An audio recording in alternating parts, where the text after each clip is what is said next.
Instagram stories have many native tools, such as music and stickers, that can't be modified externally but engage viewers.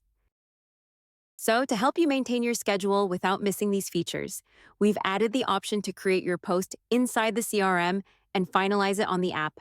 Let's check how. Start by creating a new post and selecting Instagram as the social media. Under Instagram options, select Stories. Then toggle Publish via push notification on. Enter any additional instructions, such as which music to add, in the Note to the Publisher area. Click Post and select Schedule Post as your publishing option.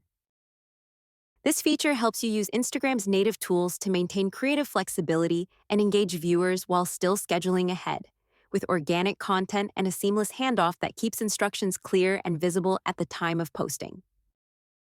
With this addition, connecting with your audience is easier than ever, giving you the flexibility to add creative twists that include current trends while maintaining the organized detail that comes from scheduling. We hope you enjoy it.